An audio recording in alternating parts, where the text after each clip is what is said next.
Bottom left-hand side, hopping into this match, we've got Gerald in the bottom left playing a double adept pressure into Oracle. Scarlett on the right side of Blackburn had her natural expansion blocked by a pylon earlier, so she's taken her third base. Now these adepts, they shade into the main, threatening. They see plenty of Zerglings though, lots of respect from Scarlett here, so Gerald backs on off.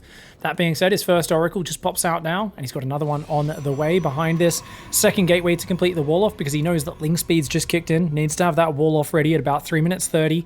340 at the latest, and with good reason.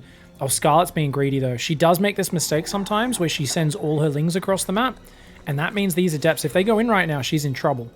That being said, the Oracle comes in, gets chased off by the two queens, doesn't find anything, and the adepts do shade on in. And look at this. This is what I'm talking about. The Lings being on the other side of the map is dangerous unless you know exactly where those adepts are. That can cause you big trouble. 6 workers going down, a great trade, as well as mining time for those 2 adepts. So one of the ways you can mitigate that is if you have Overlord here, and an Overlord all the way up there, you're going to know ahead of time where those adepts are. You're not going to be surprised by it. The downside of that is a lot of PROTOSS player open Void Rays, and you don't want to have too many Overlords out there for them to snipe. So Scarlett is kind of preempting the Void Ray style and just not putting Overlords out to begin with. But that, combined with running the Zerglings across the map, it's a little bit of a struggle. Yeah, Dot is actually the best waifu as well, guys. She is. Just pee into a bottle, guys. I'm sorry, guys, but StarCraft is not World of Warcraft. And I shall forever not pee in the bottle. No Spore in the main or the third base, guys. It's a Polish Gambit here from Scarlett. And so far it's paid off. Or actually, the Queen's Gambit, someone pointed out last week when we were analyzing some games, and it was actually Scarlett Neeb where she did this quite a few times. Skipped the spores and just relied on always having the queens in position. Very easy to get caught out a few times and lose a lot of workers, but notice she's delayed these extra spores to after 5 minutes. So she's like, look, I'll get the spores, but it's 2 minutes later than when you normally get them. 1.5 minutes, 2 minutes, which means she's already got a massive economy. So she skips out on losing that, and she relies on the queens for defense. Because of it, she gets a very good economic start. And that's what's important against these sort of sky toss late game players. For those who don't know, Gerald lives in a giant attic somewhere in Poland.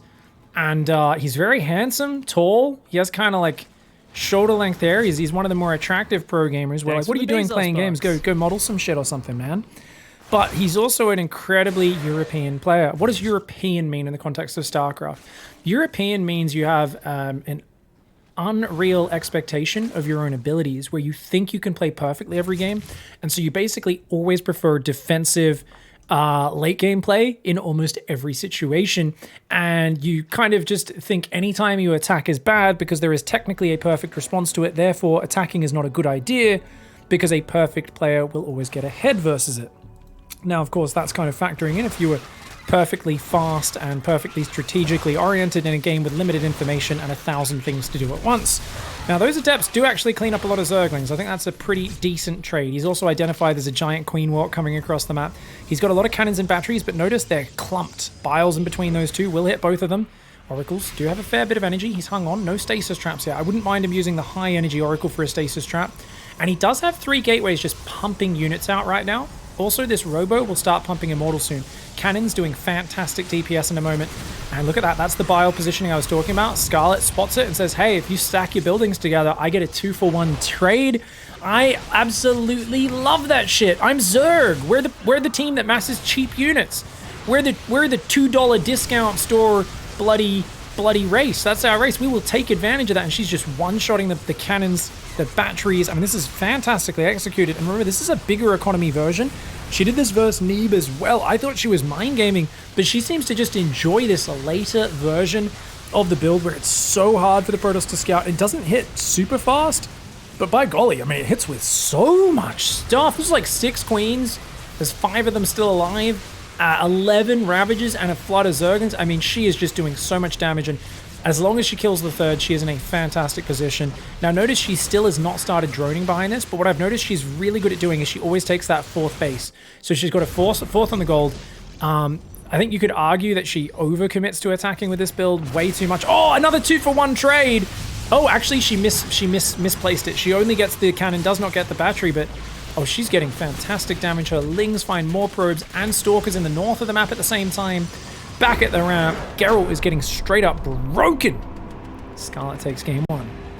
Great game one push. Don't think she'll be able to pull that one off here on 2,000 atmospheres. Maybe, but it's very hard to get queens across this map. Down here in the bottom left-hand side, representing Shopify Rebellion. This is Scarlett. Thank you, Quizzling5. Thank you so much for the Prime Gaming sub, mate. Psystorm Gerald in the top right.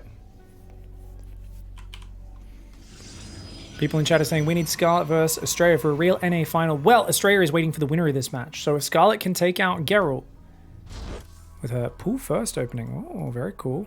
And I prefer pool first into my own natural. She's waiting with the drone. She sees the probe come in. Now, if the probe can get back down there by 1 minute and 7 seconds, it can block a pool first expand.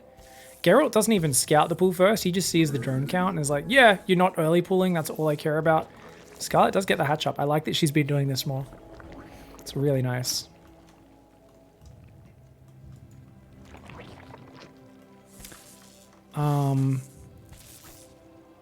Geralt is a cross between Sloth from the Goonies and Tom Hanks in Forrest Gump. What? I haven't watched the Goonies, so I actually do not get that reference at all. I'm like, what? Cybercore is on the way. That's a pretty thick wall off. Right now, it's a shitty diagonal, but he can put another building there, and then it's a really thick choke point. Very easy to stop Zerglings getting in. Thank you, Art Bob, with the tier 1 sub. Thank you very much for the love. I really appreciate it, mate. Thank you.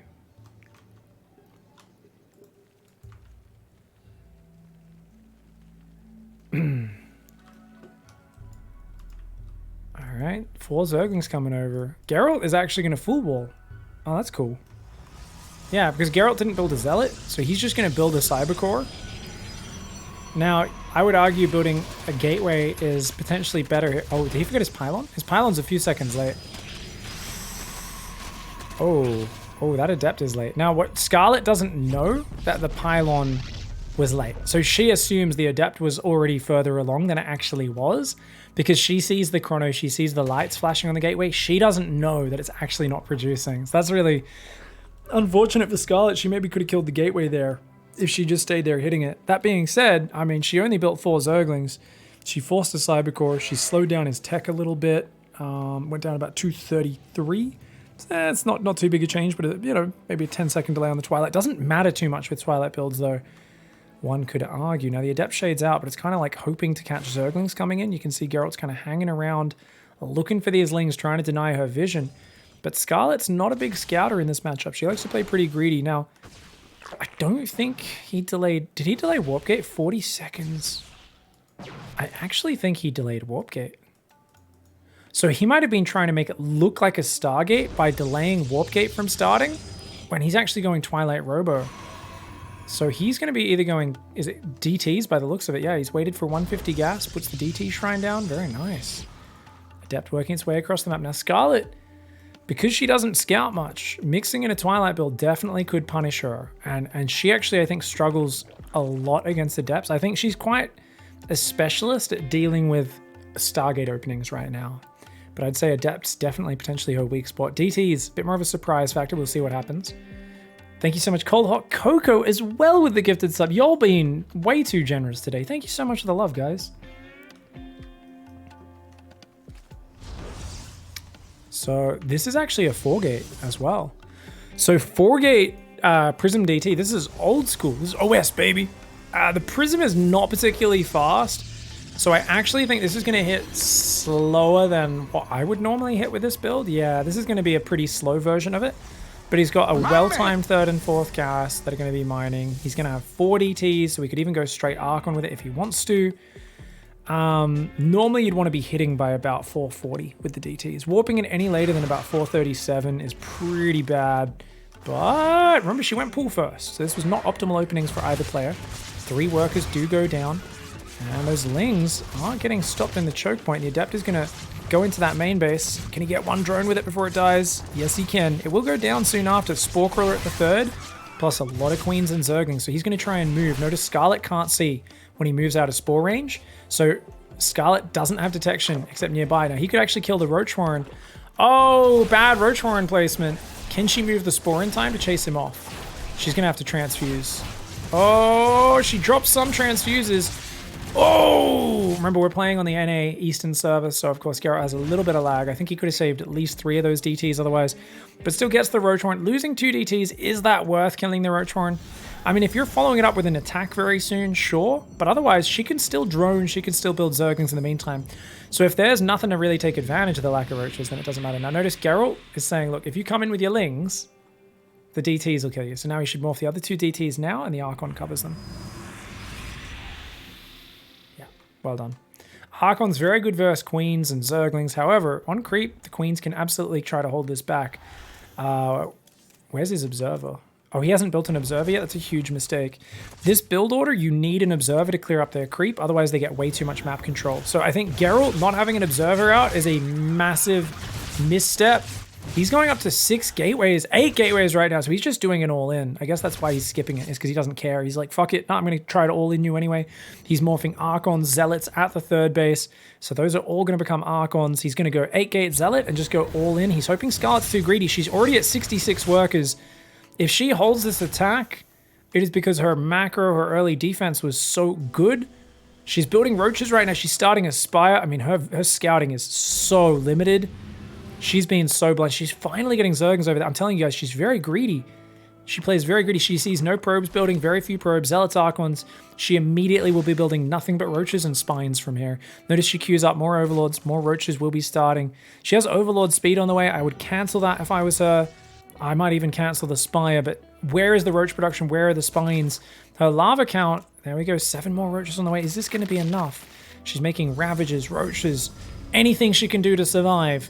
If she survives, she is up 13 workers. There's no gases on that base. There's no Forge. He's chrono boosting his gateways. He's as all in can be.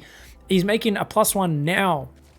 But this has to kill. He's going to drop Archons on her face. She can focus down the Prism. It would be big. She does not focus the Prism. Too busy dropping Transfusers. The Prism gets out of there. The Zealot Archon absolutely slays the front line of Queens. But there's so much more behind that. Scarlett has got so much stacked up there. So much stacked up there. Oh my lord. She just had such a smooth early game. And I mean, you could argue she was greedy at going a 4th, going Overlord speed, going a Spy. Okay, you couldn't argue, you know. But because she defended the first round so well, oh, she even got a Ling run by and killed 15 probes. I mean, he was already screwed. The 15 probes means it's definitely Gigi. And that's Gigi tasteless. Sorry, Scarlett's definitely going to win, not Gerald. I'm like, yeah, it's definitely Gigi. Scarlett's, that's what he said? I didn't even know. I speak words badly. Scarlett's going to get the 2-0, and she will face Estrella in the semi-final in a best-of-5. And that was a very close match in North American EPT, so we'll see how it goes. 2-0 win for Scarlett. Doing it for Canada and the American region.